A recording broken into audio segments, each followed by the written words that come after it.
الحمد لله رب العالمين، والصلاة والسلام على أشرف الأنبياء والمرسلين وعلى آله وأصحابه أجمعين. أعوذ بالله من الشيطان الرجيم. بسم الله الرحمن الرحيم. كتاب أنزلناه إليك لتخرج الناس من الظلمات إلى النور. وقال تعالى: والعصر إن الإنسان لفي خسر إلا الذين آمنوا وعملوا الصالحات وتواصوا بالحق وتواصوا بالصبر. صدق الله العظيم. قال النبي صلى الله عليه وسلم: من رأى منكم منكرا فليغيره بيده فإن لم يستطع فبلسانه فإن لم يستطع فبقلبه وذلك أضعف الإيمان، أو كما قال عليه الصلاة والسلام. حضرات علماء کرام، بالخصوص ہمارے اور اس علاقے کے سرپرست حضرت مولانا ڈاکٹر عبداللہ صاحب، معززین شہر، حاضرین مجلس، ہمارا اور آپ کا یہاں پر اجتماع، جیسا کہ آپ حضرات نے دیکھا، اس کوچنگ سینٹر کی جو کاوشیں رہی ہیں اس کا ثمرہ اور اس کا نتیجہ 13-14 بچوں اور بچیوں کی شکل میں ناظرہ قرآن کریم کی تکمیل کے عنوان سے یہ تقریب کا انعقاد قابل مبارکباد ہے. اس کوچنگ سینٹر کے روح رواں مولانا وسیم صاحب اور ان کے دائیں اور بائیں بازو حافظ مظہر صاحب اور حافظ بلال صاحب کہ جن کی کاوشوں سے اور جن کی محنتوں سے ان بچوں اور بچیوں کو یہ سعادت ملی. بظاہر ہم جس معاشرے کے اندر زندہ ہیں، ہمارے اوپر غیروں کی تہذیب اور غیروں کے کلچر کا اتنا غلبہ ہے کہ ہمارا بچہ اور بچی جب مدرسہ یا مکتب کے اندر جاتا ہے اور قرآن کریم کی تعلیم حاصل کرتا ہے تو ہم اس کو بہت زیادہ اہمیت نہیں دیتے. یہی بچہ اور بچی جب عصری علوم کے لیے غیروں کے قائم کردہ اسکولوں کے اندر جاتا ہے، اگر وہ نرسری کلاس میں بھی ہے اور وہاں پر وہ اچھی پوزیشن حاصل کرتا ہے تو ہم خوشی خوشی سب کو بتاتے ہیں کہ میرے بچے اور بچی نے فلاں کلاس کے اندر امتحان میں ٹاپ کیا. لیکن ناظرہ قرآن کریم کی سعادت ہو یا حفظ کی سعادت ہو، یہ بہت بڑی نسبت ہے جو اللہ رب العزت نے ان بچوں اور بچیوں کو عطا فرمائی. اور قرآن کریم کے ساتھ جو نسبت ہے اس کی اہمیت کا اندازہ اس سے لگا سکتے ہیں کہ جیسے مسجد ہے، اللہ کا گھر ہے، ہر ایک اس کا ادب کرتا ہے، احترام کرتا ہے، اور مسجد کے اندر مسجد کا دروازہ ہو، کھڑکی ہو، جگہ جگہ لکڑی کا استعمال ہوتا ہے. لیکن آج تک کبھی آپ نے کسی کو دیکھا کہ مسجد کے اندر جا کر اس کے دروازوں کو چومتا ہو، اس کی کھڑکیوں کو چومتا ہو. لیکن اسی عام سی لکڑی کی اگر رحل بنا لی جاتی ہے، اس پر قرآن کریم رکھا جاتا ہے، تپائی بنا لی جاتی ہے، اور یہ رحل زمین کے اوپر پڑی ہوئی ہو، فرش کے اوپر پڑی ہوئی ہو، کیا ہم میں سے کوئی مسلمان سمجھدار تو کیا ایک چھوٹا سا 5-6 سال کا ہمارا بچہ بھی اس رحل کو زمین پر پڑا نہیں رہنے دیتا، بلکہ اس کو اٹھاتا ہے اور چوم کر اونچی جگہ رکھ دیتا ہے، کیونکہ اس کو معلوم ہے یہ کوئی عام لکڑی نہیں ہے، بلکہ اس کا رشتہ قرآن کریم کے ساتھ ہے، اس کی نسبت اب قرآن کریم کے ساتھ جڑ گئی. اسی طریقے سے ہمارے گھر کے اندر عورتیں جو اپنے سوٹ بناتی ہیں اور اس میں تھوڑے تھوڑے کپڑے بچ جاتے ہیں، کبھی بھی دیکھا ہوگا کہ ان کو چومتے ہوئے، ان کی عزت کرتے ہوئے، ان کا احترام کرتے ہوئے. لیکن جب گھر کا بچہ ماں سے یا دادی سے یا نانی سے کہتا ہے کہ قرآن کریم کا مجھے جزدان سی کر دے دیجیے، اور ان چھوٹے چھوٹے ٹکڑوں کو جمع کر کے اماں، دادی ہو، نانی ہو یا ماں ہو، وہ اس کو قرآن کریم رکھنے کے لیے جزدان سی کر دیتی ہے، اور یہ جزدان زمین کے اوپر، فرش کے اوپر اگر بچے کو بھی پڑا مل جاتا ہے، کیا کوئی بچہ اس کو گوارا کرتا ہے؟ نہیں، بلکہ اس کو اٹھاتا ہے اور چوم کر اونچی جگہ رکھ دیتا ہے، کیونکہ اس کو معلوم ہے اب یہ کوئی معمولی کپڑا نہیں رہا، اس کا رشتہ قرآن کریم کے ساتھ جڑا. اسی طریقے سے کاغذ کے اوپر نہ جانے کیا کیا چیزیں چھپتی ہیں. روزانہ ہمارے گھروں میں اخبار آتا ہے، کیا روز آنے والے اخبار کو کبھی ہم میں سے کوئی چومتا ہے، اس کی عزت کرتا ہے، اس کا احترام کرتا ہے؟ یا اسی طریقے سے جو اسکول میں پڑھنے والے ہمارے بچے اور بچیاں ہیں، جب سال مکمل ہو جاتا ہے، ان کے کورس کی کتابوں کا ہم کیا کرتے ہیں؟ ان کے کورس کی کتابیں، کیونکہ پہلے تو یہ ہوتا تھا ایک ہی کورس جو ہے وہ سالوں چلتا تھا، بڑے بھائی یا بہن کا جو کورس آ گیا وہ چھوٹوں تک چلتا تھا.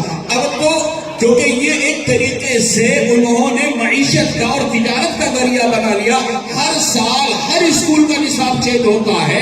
پچھلے سال کے جو کتابیں تھی وہ چھوٹے بھائی یا بہن کے کام نہیں آتی، وہ کہاں جاتی ہیں؟ رتی والے کو ہم بیچ دیتے ہیں. لیکن اگر اسی کاغذ کے اوپر قرآن کریم کی کوئی آیت، تو کیا صرف الف با تا سا بھی لکھا ہوا ہو، جن کو جوڑ کر قرآن کے الفاظ اور حروف بنتے ہیں، کیا ہمارا بچہ اس کاغذ کے ٹکڑے کو زمین پر پڑا رہنے دیتا ہے؟ نہیں، بلکہ اس کو چومتا ہے، اٹھا کر اونچی جگہ پر رکھ دیتا ہے، کیونکہ اس کو معلوم ہے کہ اس کاغذ کا اب رشتہ قرآن کے ساتھ جڑ گیا، اب یہ کوئی معمولی کاغذ نہیں رہا. جب اللہ رب العزت لکڑی جیسے حقیر ترین چیز کو، اور کپڑے جیسے حقیر ترین چیز کو، اور کاغذ جیسے حقیر ترین چیز کو قرآن کریم سے رشتہ قائم ہونے کی وجہ سے عزت عطا فرما سکتے ہیں، تو جن کے اوپر قرآن اتارا، جن کے لیے قرآن اتارا، اس قرآن کے ساتھ رشتہ جس بچے اور بچی کا قائم ہو گیا، یہ کوئی معمولی نعمت نہیں ہے، بہت بڑی نعمت آج اللہ رب العزت نے عطا فرمائی ہے. اور ہمیں اس نعمت کی نعمت ہونے کا اندازہ اس لیے نہیں ہوتا کہ اس دنیا کے اندر ہمیں جو بھیجا گیا ہے، ہمیں یہاں پر ہمارے نیکیوں پر اجر نہیں ملتا، اسی لیے اس کا فائدہ ہمارے سامنے نہیں آتا. لیکن جب قیامت قائم ہوگی، اس وقت ہمیں پتہ چلے گا کہ اس بچے اور بچی کو ہم نے جو ناظرہ قرآن کریم پڑھایا یا حفظ ہم نے کرایا، یہ کتنی بڑی دولت اللہ تبارک و تعالیٰ کی تھی. چنانچہ احادیث میں آتا ہے، بچہ اور بچے کی فضیلت تو اکثر آپ سنتے رہتے ہیں، ماں باپ کو بھی اتنا قیمتی لباس پہنایا جائے گا کہ ماں باپ خود حیرت کریں گے اور اللہ رب العزت سے پوچھیں گے کہ اے اللہ، ہمارا کون سا عمل ایسا تھا کہ آپ نے اتنا قیمتی لباس ہمیں عطا فرمایا؟ ہمارا تو پتہ ہی کوئی بھی عمل ایسا نظر نہیں آتا. اللہ رب العزت فرمائیں گے، تو نے اپنے بچے کو قرآن پڑھایا، تو نے اپنی بچی کو قرآن پڑھایا. یہ ہے وہ قرآن کریم کی دولت جو اس کوچنگ سینٹر یا دوسرے مکاتب اور مدارس کے ذریعے سے ہمارے ان بچوں اور بچیوں کو حاصل ہو رہی ہے. ہم اگرچہ دوسروں کی تہذیب سے متاثر ہو کر ان کو اہمیت نہ دیں، لیکن اللہ رب العزت کی نظر میں ان کی بہت بڑی اہمیت ہے. سب سے بڑا سرٹیفکیٹ ان کے اچھا ہونے کا، ان کے عمدہ ہونے کا، جیسے کہ ابھی بچے نے نعت کے اندر اس کو بیان کیا، نبی کریم صلی اللہ علیہ وسلم نے کیا بیان فرمایا؟ خیرکم من تعلم القرآن وعلمہ، جو قرآن سیکھتا ہے اور قرآن سکھاتا ہے وہ سب سے اچھا ہے، سب سے بہتر ہے۔ کیوں؟ اس لیے کہ تمام انسانوں میں سب سے اچھا انسان کون؟ رسول کریم صلی اللہ علیہ وسلم۔ سارے انبیاء کرام کا بھی سردار اللہ رب العزت نے ان کو بنایا۔ ان کا اس دنیا میں آنے کے بعد کیا کام تھا؟ یتلو علیہم آیاتہ ویزکیہم ویعلمہم الکتاب والحکمہ۔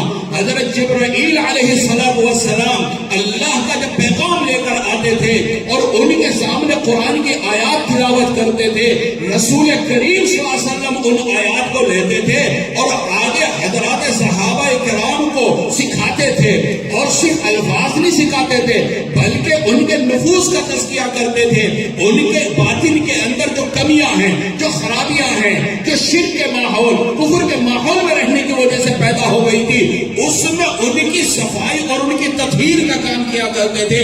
تو جو بھی قرآن کے پڑھنے اور پڑھانے میں لگا ہوا ہے، یتلو علیہم آیاتی کا وہ مصداق ہے، گویا رسول کریم صلی اللہ علیہ وسلم کے مشن کا وہ ایک حصہ ہے۔ اور جب اللہ کے رسول سب سے اعلیٰ، اللہ کے رسول سب سے اچھے، اللہ کے رسول سب سے بہتر، تو ان کے مشن میں ان کے ساتھ چلنے والا کیسے بہتر نہیں ہوگا؟ تو یہ بچے اور بچیاں جنہوں نے نازل قرآن کریم مکمل کیا، یا ان کو پڑھنے پڑھانے والے، یہ تمام کے تمام ہمارے معاشرے کے سب سے اعلیٰ اور سب سے عمدہ اور سب سے اچھے بندے ہیں۔ تو آج کے دن ہم اور آپ خوشی نہ منائیں، آج کے دن ہم اور آپ ایک دوسرے کو مبارکباد نہ دیں، تو بتائیے کب دیں گے پھر ہم مبارکباد؟ یہ جو قرآن کی دولت ہمیں ملی ہے، اس قرآن کے اندر اللہ نے یہ تاثیر رکھی ہے کہ قرآن کریم کی کوئی صورت چاہے بڑی سے بڑی کیوں نہ ہو، چھوٹی سے چھوٹی کیوں نہ ہو، اگر ہم اس کو اپنی عملی زندگی کے اندر داخل کریں گے اور ہم اپنی زندگی کو اس کے مطابق بنائیں گے، تو اللہ رب العزت ہمیں اور آپ کو ہر جگہ کے اندر کامیابی اور ترقی عطا فرمائیں گے۔ آپ میں سے اکثر حضرات کو جو سورت میں نے پڑھی، وَالْعَصْرِ إِنَّ الْإِنسَانَ لَفِي خُسْرٍ، یہ سورت اکثر حضرات کو یاد رہتی ہے کیونکہ بہت چھوٹی سورت ہے، عوام الناس کو بھی اکثر یہ سورت یاد رہتی ہے، لیکن کبھی ہم نے اس سورت کا کیا مفہوم ہے، اس سورت کا مضمون کیا ہے، اور اللہ تعالیٰ نے ہمیں اس میں کیا حکم دیا ہے، کبھی ہمیں اس کو سمجھنے کی توفیق نہیں ہوتی۔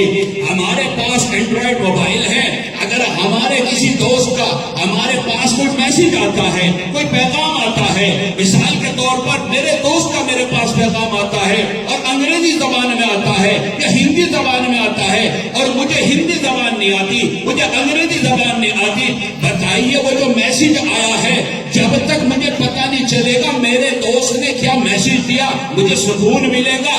مجھے پڑھنا نہیں آتا۔ اپنے گھر کے افراد میں، اپنے دوست احباب میں جس کو انگریزی آتی ہوگی، جس کو ہندی آتی ہوگی، میں اس کو اپنا فون دکھاؤں گا اور کہوں گا کہ بتا یہ میسج کیا ہے، اس کا مفہوم مجھے بتا، اس کا مقصد مجھے بتا۔ اللہ رب العزت کا قرآن کی شکل میں جو پیغام ہمارے اور آپ کے لیے آیا، ہم کہتے تو ہیں کہ ہم مسلمان ہیں، اور مسلمان کا مطلب کیا؟ جیسا کہ حضرت مولانا عبداللہ صاحب نے بتایا کہ مسلمان کا مطلب ہے اللہ رب العزت کا فرما بردار، اللہ کے رسول کا فرما بردار، یعنی ہر چیز کے اندر اللہ اور اس کے رسول کی فرما برداری اگر ہم کرنے والے ہو تو ہمیں اپنے آپ کو مسلمان کہلانے کا حق ہے۔ اور اگر ہم ہر چیز کے اندر اللہ اور اس کے رسول کی بات کو ماننے والے نہ ہوں، بلکہ جو اچھی لگے بس اس کو مان لے، جس کا دل چاہے اس کو مان لے، اور باقی غیروں کی طرح ہم زندگی گزارے، ایسے لوگوں کے بارے میں تو قرآن کہتا ہے اولئک کالانعام، یہ جانور ہے، بل ہم اضل، بلکہ جانور سے بھی بدتر ہے۔ یہ جو سورت میں نے آپ کے سامنے پڑھی، اس میں اللہ رب العزت نے کیا فرمایا؟ جو ملک کے موجودہ احوال ہیں، ہمیں اس سورت کو سمجھنا ہے اور اپنی ذمہ داریوں کا احساس کرنا ہے۔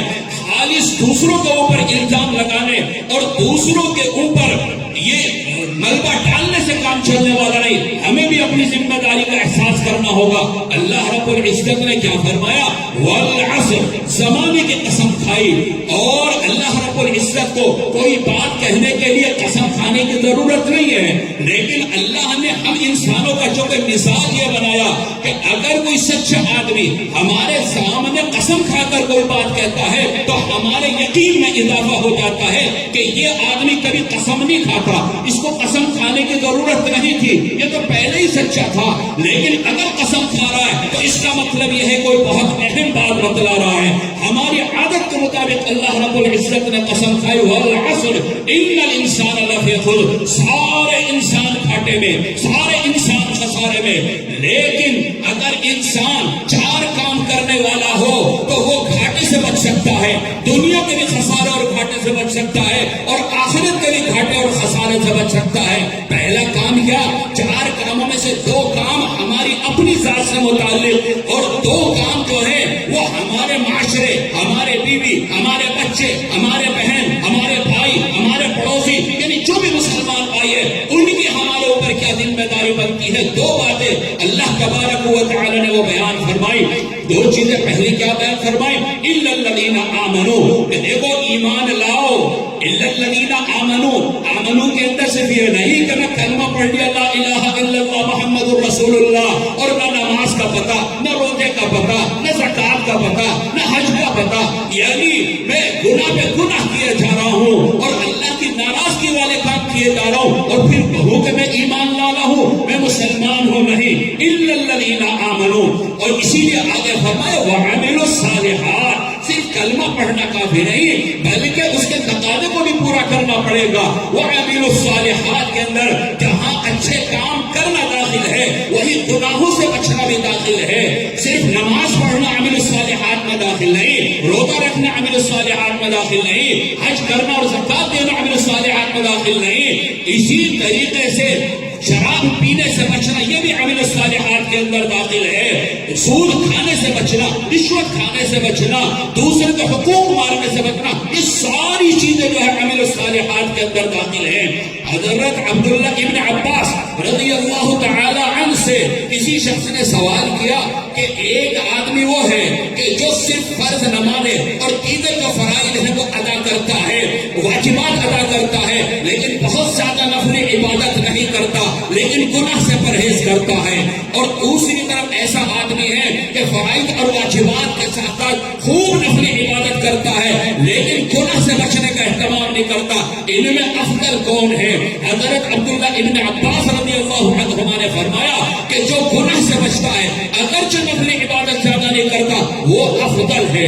اس کی وجہ علماء نے یہ بیان کی کہ مثال کے طور پر ایک آدمی 3 ٹائم کھانا کھاتا ہے اور ٹانک بھی استعمال کرتا ہے لیکن اسی کے ساتھ ساتھ تھوڑا سا زہر بھی کھا لیتا ہے، اور دوسری طرف وہ آدمی ہے جو صرف 2 وقت پیٹ بھر کھانا کھاتا ہے، اس کے پاس اتنا پیسہ نہیں کہ ٹانک استعمال کرے لیکن زہر نہیں کھاتا. ظاہر سی بات ہے آپ بھی یہ کہیں گے کہ جو زہر استعمال نہیں کرتا اگرچہ ٹانک استعمال نہیں کرتا تو وہ فائدے میں ہے، کیونکہ جو اس نے کھایا وہ اس کے جسم کو لگتا ہے، اور جو زہر کھانے والا ہے چاہے کتنا بھی ٹانک پی لے زہر کا تو ایک قطرہ بھی اس کے لیے جان لیوا ثابت ہو سکتا ہے. تو میرے عزیز دوستو، عمل الصالحات میں صرف اچھے کام کرنا ہی داخل نہیں بلکہ ہر غلط کام سے، ہر گناہ کے کام سے بچنا عمل الصالحات کے اندر داخل ہے. ان 2 چیزوں کا تعلق ہے ہماری اپنی زندگی کے ساتھ کہ ہمیں اپنی اصلاح کرنی ہے، ہمیں اپنے آپ کو سدھارنا ہے، ہمیں اپنے آپ کو سنوارنا ہے. قرآن کہتا ہے دوسری جگہ یا ایھا الذین آمنوا علیکم انفسکم، تمہارے اوپر اپنی ذمہ داری ہے. اگر تم نے اپنے آپ کو سدھار لیا، اگر تم نے اپنے آپ کو سنوار لیا، لا یضرکم من ضل اذا اهتدیتم، تو جو گمراہ ہیں چاہے وہ حدود کی شکل میں ہو، چاہے یہود کی شکل میں ہو، چاہے نصارہ کی شکل میں ہو، لا یضرکم، تمہیں کوئی نقصان پہنچا ہی نہیں سکتے. لیکن شرط یہ ہے کہ تم اپنی اصلاح کر لو. تو پہلی 2 چیزوں کا تعلق جو ہے وہ ہماری ذاتی زندگی کے ساتھ ہے، اور دوسری 2 چیزوں کا تعلق ہمارے اوپر کیا ذمہ داریاں ہوتی ہیں اس کے ساتھ ہے. وتواصوا بالحق، وتواصوا بالحق کا علماء نے جو مفہوم لکھا ہے، جو مضمون لکھا ہے، جو معنی لکھے ہیں، اس کا مطلب یہ ہے کہ اپنے ساتھ ساتھ دوسرے لوگ چاہے وہ ہماری بیوی ہو، ہمارے بچے ہوں، ہماری ماں ہو، ہمارا باپ ہو، ہماری بہن ہو، ہمارا بھائی ہو، ہمارا دوست ہو، ہمارا پڑوسی ہو، جیسے ہم فرائض کو بجا لاتے ہیں اسی طریقے سے اس کو بھی اس کی تلقین کرو۔ یہ نہیں کہ میں تو نماز پڑھتا ہوں، میری بیوی نماز نہیں پڑھتی تو میں کیا کروں، میرا بچہ نماز نہیں پڑھتا تو میں کیا کروں، وہ غلط کام کرتا ہے تو میں کیا کروں۔ اس سے ہم اور آپ اللہ کی بارگاہ میں جب پیش ہوں گے اور اللہ کی بارگاہ میں ہم سے پوچھا جائے گا، ہم وہاں پر یہ جواب دے ہی نہیں سکتے کہ وہ تو بالغ تھے، وہ سمجھدار تھے، ہم کیا کرتے، اپنی مرضی کا مالک تھے، یہ جواب وہاں چلنے والا نہیں۔ تو وَتَوَاصَوْا بِالْحَقِّ کے اندر یہ داخل ہے کہ دوسروں کو بھی جیسے خود فرائض کے بجا لاتے ہو تو دوسروں کو بھی اس کی تلقین کرو، ان کو نصیحت کرو، ان کے ساتھ خیر خواہی کرو۔ اور وَتَوَاصَوْا بِالصَّبْرِ کے اندر داخل یہ ہے کہ جیسے خود گناہوں سے بچنے کا اہتمام کرتے ہو ایسے ہی اپنے ماتحت کا، چاہے وہ بیوی ہو، چاہے وہ اولاد ہو، چاہے اپنی دکان پر کام کرنے والے ملازم ہو، یا اسی طریقے سے گھر میں جتنے افراد ہیں، خاندان میں جتنے افراد ہیں، جہاں جہاں ہمارا زور چل سکتا ہے، ہمارا اثر چل سکتا ہے اور وہاں پر ہماری بات مانی جا سکتی ہے تو ہم ان کو بھی گناہ سے بچانے کی کوشش کریں۔ اگر ہم یہ کام کریں گے تب تو ہم خسران سے بچیں گے۔ اگر ہم نے صرف یہ سوچ لیا کہ میں نمازی، یہ سوچ لیا کہ میں پرہیزگار، اب آگے کیا ہو رہا ہے اس طرح سے آنکھیں موند لے تو یقیناً ہم خسارے سے نہیں بچ سکتے۔ قرآن کیا کہتا ہے، اللہ کے رسول صلی اللہ علیہ وسلم نے ایک مرتبہ ایک واقعہ بیان فرمایا کہ ایک مرتبہ اللہ تبارک و تعالی نے حضرت جبرائیل علیہ السلام کو حکم دیا کہ جاؤ فلاں بستی کو تباہ و برباد کر دو، اسے الٹ پلٹ کر دو۔ حضرت جبرائیل نے پوچھا، اے اللہ رب العزت، آپ نے اس بستی کو ہلاک کرنے کا حکم دیا، حالانکہ ایک آدمی اس بستی کے اندر ایسا ہے کہ جس نے کوئی گناہ کیا نہیں، وہ تو آپ کا بڑا فرما بردار بندہ ہے، وہ تو آپ کے ہر حکم کو بجا لاتا ہے، کبھی کوئی گناہ نہیں کیا، آپ فرما رہے ہیں کہ سب کو ہلاک کر دے۔ اے اللہ رب العزت، کیا اس کو بھی ہلاک کرنا ہے؟ اللہ تبارک و تعالی نے فرمایا، ہاں جاؤ سب کو تباہ کر دو اور اسے بھی تباہ کر دو۔ کیوں؟ اس لیے کہ خود تو گناہوں سے بچتا رہا لیکن اس کے آس پاس جو گناہ ہوتے رہے اس کے ماتھے پر شکن بھی نہیں آئی۔ اسی کو قرآن کہتا ہے، وَاتَّقُوا فِتْنَةً لَا تُصِيبَنَّ الَّذِينَ ظَلَمُوا مِنكُمْ خَاصَّةً۔ اس عذاب سے ڈرو جو صرف گناہ کرنے والوں پر نہیں آئے گا بلکہ وہ عذاب بے گناہوں کو بھی اپنی لپیٹ میں لے لے گا۔ کون وہ بے گناہ؟ اگرچہ جو گناہ دوسرے لوگ کر رہے ہیں ہم وہ گناہ نہیں کر رہے لیکن ہمارے اندر قدرت ہے، ہمارے اندر طاقت ہے، ہم ان کو روک سکتے ہیں اور ہم اپنی قدرت کا، اپنی طاقت کا اور اپنے اختیارات کا استعمال نہ کریں تو پھر اس عذاب کے اندر ہم اور آپ بھی مبتلا ہوں گے۔ اسی طریقے سے حضرت جریر رضی اللہ تعالیٰ عنہ کی روایت ہے کہ رسول کریم صلی اللہ علیہ وسلم نے فرمایا کہ اگر لوگوں کو تم گناہوں کے اندر مبتلا دیکھو اور تمہارے اندر قدرت ہے اور طاقت ہے تم اس کو روک سکتے ہو اور نہیں تم نے روکا تو اللہ تبارک و تعالیٰ تمہیں بھی اس عذاب کے اندر گرفتار کر دیں گے۔ حضرت عبداللہ ابن عباس نے اس آیت کریمہ وَاتَّقُوا فِتْنَةً لَا تُصِيبَنَّ الَّذِينَ ظَلَمُوا مِنكُمْ خاصہ کی تفسیر کرتے ہوئے فرمایا کہ اس آیت میں اللہ رب العزت ایمان والوں کو حکم دے رہے ہیں کہ اگر دوسرے مسلمان گناہوں کے اندر مبتلا ہے، چاہے تمہارا بچہ ہو، چاہے تمہاری بچی ہو، تمہارے خاندان کا کوئی فرد ہو، تمہارا کوئی پڑوسی ہو، چاہے اس پڑوسی بھی نہیں ہے لیکن ایک مسلمان بھائی تو ہے، ایک مسلمان بہن تو ہے، ایک مسلمان کی بچی یا بچہ تو ہے، اگر وہ غلط راستے پر جا رہا ہے اور آج جیسے فیشن چل پڑا کہ ہمارے بچے اور بچیاں غیروں کے ساتھ جا رہی ہیں، ان کے ساتھ شادی بیاہ ہو رہے ہیں اور ہر شہر کی تقریباً یہ کہانی ہے، ہم اور آپ صرف یہ کہ زبانی طور پر تقریریں کریں یا تحریر اس کے اوپر لکھیں، اب اس سے کام چلنے والا نہیں۔ یہ سب کچھ حالات جو بنے اس کے لیے آپ غیروں کو ذمہ دار مت ٹھہرائیے، حکومت کو ذمہ دار مت ٹھہرائیے، ان کی تنظیموں کو ذمہ دار مت ٹھہرائیے، ہم اور آپ اس کے ذمہ دار ہیں۔ ہم نے پچھلے 60-70 سالوں میں اپنی اس قوم کی تعلیم کے لیے، اس کی تربیت کے لیے بتاؤ کیا کیا؟ ہم نے کچھ نہیں کیا ان کے لیے، تو آج ہمارے یہ بچے اور بچیاں غیروں کے اسکولوں میں جانے پر مجبور ہیں اور ان اسکولوں میں جو پڑھایا جاتا ہے یہ اسی تعلیم کا اثر ہے۔ تو اللہ رب العزت فرماتے ہیں کہ اگر اللہ کا عذاب آیا تو صرف گناہ گاروں پر نہیں آئے گا بلکہ جن کے اندر گناہ سے روکنے کی قدرت تھی، طاقت تھی اور وہ نہیں روک پا رہے ہیں، وہ نہیں روک بھی آئے گا۔ ایک حدیث کے اندر آتا ہے، حضرت عبداللہ بن مسعود کی روایت ہے، نبی کریم صلی اللہ علیہ وسلم نے فرمایا کہ اگر تمہارے سامنے کوئی گناہ ہو رہا ہے اور تمہارے اندر روکنے کی قدرت ہے، طاقت ہے، اور پھر تم اس کو نہ روکو تو تمہارے اوپر اللہ کی ایسے لعنت ہوگی جیسے بنی اسرائیل پر اللہ تبارک و تعالیٰ کی لعنت ہوئی۔ میرے عزیز دوستوں اور ساتھیوں، اللہ تبارک و تعالیٰ نے اس چھوٹی سی صورت میں ہمارے اوپر ایک ذمہ داری ڈالی ہے کہ اپنے ساتھ ساتھ ہمیں اپنے چاروں طرف بھی ماحول کے اوپر نظر رکھنی چاہیے اور دیکھنا چاہیے کہ ہمارے متعلقین اور ہمارے مسلمان بہن بھائی کدھر جا رہے ہیں اور کیا وہ غلط اقدامات اٹھا رہے ہیں اور کیسے ہم ان کو روکنے کی کوشش کر سکتے ہیں۔ اسی لیے قرآن کہتا ہے، یا ایھا الذین آمنوا قوا انفسکم واہلیکم نارا، اے ایمان والو اپنے آپ کو بھی اور اپنے متعلقین کو سب کو جہنم کی آگ سے بچاؤ۔ وقودها الناس والحجارہ، وہ آگ جو جلائی جائے گی دنیاوی آگ کی طرح لکڑیوں سے نہیں جلائی جائے گی، بلکہ اس میں انسانوں کو ڈالا جائے گا، گنہگار انسانوں کو ڈالا جائے گا اور ان کے ذریعے وہ آگ دہکائی جائے گی۔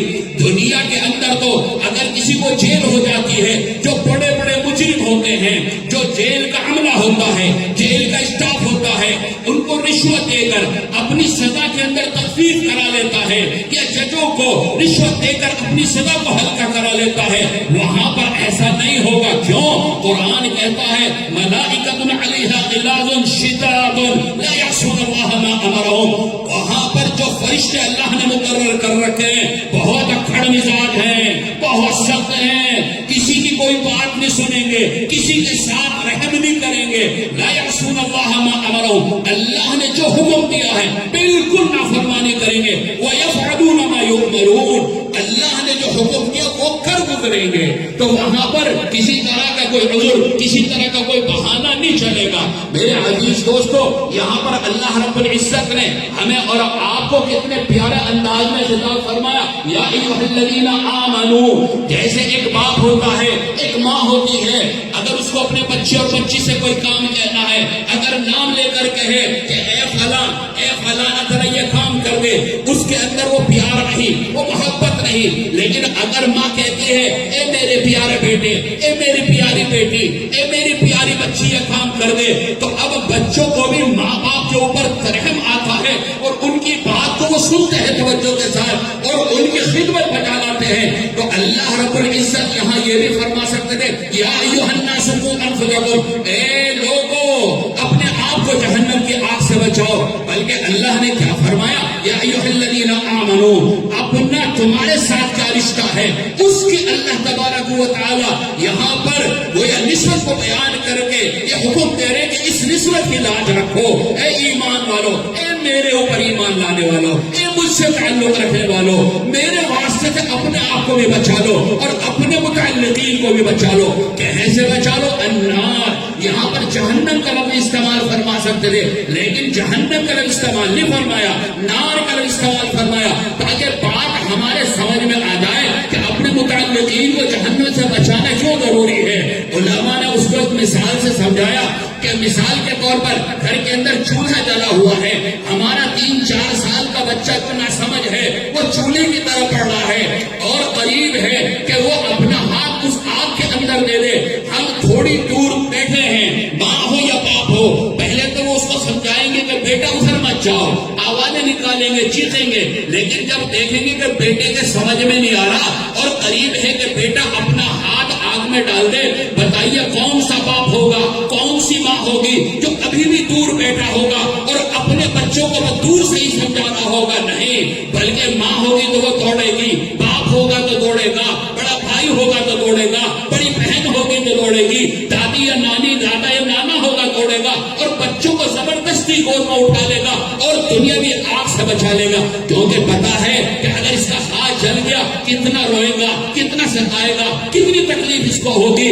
اور دنیا بھی آگ کی تو جہنم کی آگ کے مقابلے میں کوئی حیثیت ہی نہیں ہے، کوئی حقیقت ہی نہیں ہے۔ تو ہمیں اسی طریقے سے اپنے ان متعلقین کو، اپنے بچوں اور بچیوں کو جہنم کی آگ کی طرف جانے سے بچانا چاہیے، کیونکہ قرآن کیا کہتا ہے، جہاں پر اللہ رب العزت نے ہمیں اور آپ کو یہ حکم دیا، اس مسلمان مردوں کو حکم دیا کہ خدا کے واسطے کسی غیر مسلم سے نکاح مت کرنا.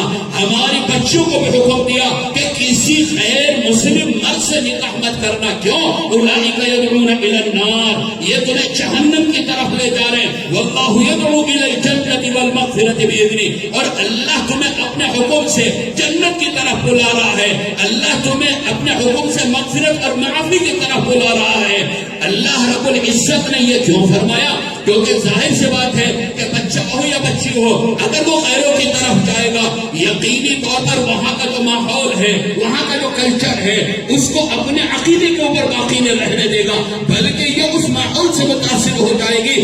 اور جب ایمان ہی نہیں رہے گا تو ہمارے لیے کتنے دکھ کی بات، ہمارے لیے کتنے تکلیف کی بات کہ ہمارا بچہ، ہماری بچی، چاہے وہ کسی کی بھی ہے لیکن ہے ہماری، اگر وہ خیر کے ساتھ چلی گئی تو دائمی طور پر ایمان سے نکلنے کی وجہ سے وہ جہنم کی حقدار ہو جائے گی. تو ان ماں باپ کے لیے کتنی تکلیف کی بات ہوگی. تو اسی لیے اللہ رب العزت نے حکم فرمایا وَتَوَاصَوْا بِالْحَقِّ وَتَوَاصَوْا بِالصَّبْرِ، کہ جیسے خود نیک کام کرنے کا اہتمام کرتے ہو تو دوسروں کو بھی اہتمام کرنے کی تعلیم دو، اور جیسے خود گناہوں سے بچنے کا اہتمام کرتے ہو ایسے ہی دوسروں کو بچانے کے لیے فکر کرو.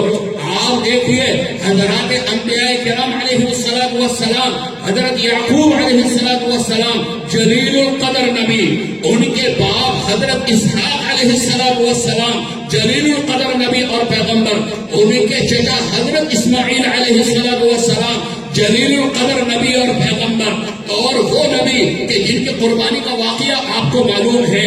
اور حضرت ابراہیم، حضرت یعقوب کے کون دادا، حضرت ابراہیم علیہ السلام کے توحید، ان کے ایمان اور ان کے یقین کے واقعات قرآن کریم کے اندر بھرے پڑے ہیں. تو حضرت یعقوب خود نبی ہیں، ان کے باپ نبی ہیں، ان کے چچا نبی ہیں، ان کے دادا نبی ہیں، ان کا بیٹا حضرت یوسف علیہ السلام نبی ہیں. آپ دیکھیے کتنا پاکیزہ خانوادہ، کتنا پاکیزہ خاندان. وہاں کسی کے گناہ میں مبتلا ہونے کا ہم اور آپ تصور کر سکتے ہیں؟ کفر اور شرک تو بہت دور کی بات. لیکن جب حضرت یعقوب علیہ السلام کی وفات کا وقت قریب آیا، قرآن کہتا ہے اذ حضر یعقوب الموت اذ قال لبنیہ یا بنی اذ قال وصى بها ابراہیم یعقوب. یہ تو حضرت ابراہیم کا واقعہ. آگے ہم کو تم شہداء اذ حضر یعقوب الموت اذ قال لبنیہ ما تعبدون من بعدی. حضرت یعقوب نے اپنے بچوں کو جمع کر کے پوچھا کہ بتاؤ میرے بعد کس کی عبادت کرو گے؟ ہم میں سے اگر کسی کی موت کا وقت قریب آتا ہے ہمیں کیا فکر ہوتی ہے کہ میرے بعد میرے بچوں کا کیا ہوگا، ان کے کھانے پینے کا کیا ہوگا. میں تو کوئی ایسا کام یا ایسا روزگار چھوڑ کر نہیں جا رہا ہوں کہ ان کی دنیاوی زندگی خوشگوار گزرے.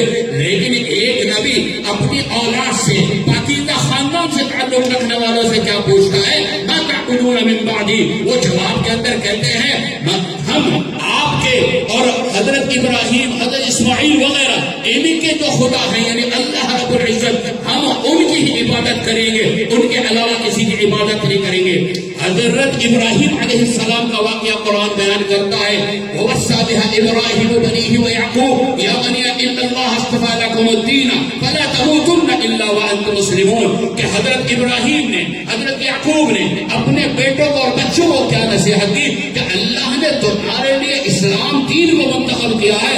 دیکھو فرما برداری کی حالت میں مرنا، مسلمان ہونے کی حالت میں مرنا، ایسا نہ ہو کفر اور شرک کے اندر تمہاری موت آئے.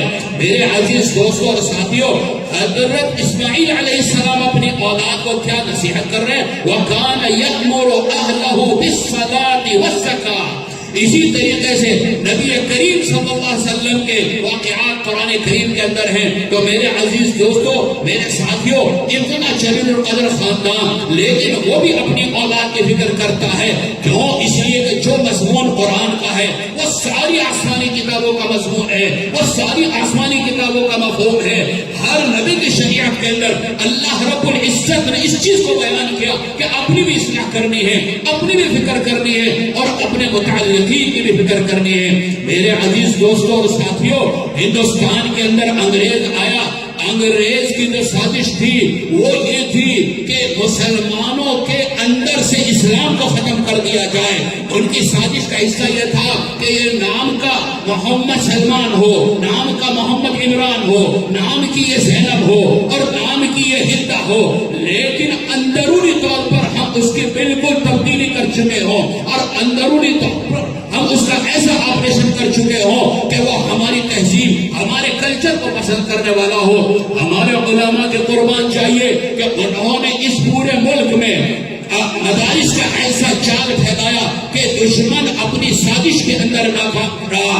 حضرت علامہ اقبال جو مشہور شاعر گزرے ہیں، انہوں نے ایک مرتبہ فرمایا کہ ان مدرسوں میں، ان مکاتب کے اندر جو یہ غریبوں کے بچے پڑھتے ہیں، ان مدرسوں اور مکاتب کو اسی طرح چلنے دو، ورنہ میں اپنی آنکھوں سے وہ منظر دیکھ رہا ہوں کہ اگر ہندوستان کے اندر ان مدارس اور مکاتب کو بند کر دیا گیا تو جیسے اندلس کے اندر ہوا کہ آج وہاں پر 800 سال مسلمانوں کی